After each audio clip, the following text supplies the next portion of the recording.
Utot, utot, utot. Kaya pala, ang classmates mo'y nakasimangot.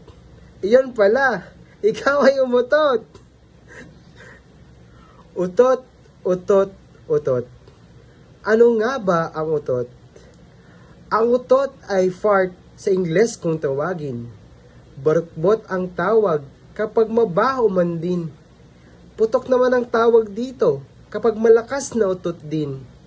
Pedido naman ang tawag dito ng mga classmates mong sosyalin. Hininga ng bagoong ang minsang tawag dito. O kaya naman ay musika ng puwit mo. Dahil kapag naamoy mo'y minsay napakapait. Nagkaroon ka pa sa classmate mo ng mga hinanakit. Ano nga ba ang siyensya sa likod ng utot? Dahil kapag naamoy mo'y hindi mo malimot. Ito pala ay dahil uminom ka ng soft drinks.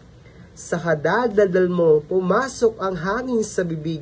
Ang mga bakterya sa tiyan, sanhiri ng utot, na siyang tumutunaw sa pagkain mong ipinagdamot.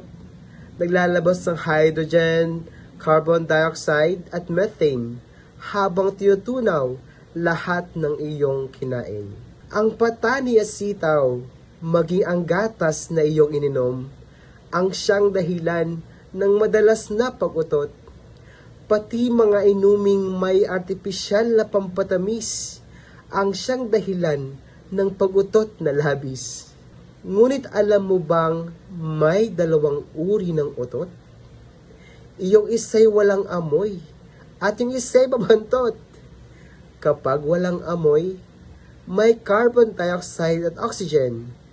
Kapag mabaho naman, ay may sulfur sa kinain. Ang utot nga minsan ay may sinisimbolo. Mahirap man o mayaman, ay umuutot kang totoo.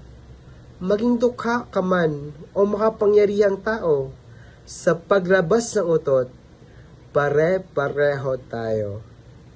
Utot, utot, utot. Kaya pala ang classmates mo'y nakasimangot. Iyon pala ikaw ay umutot. Hello mga musika, welcome back to my channel. Please follow and subscribe to my channel for more content like this. Thank you and mabuhay!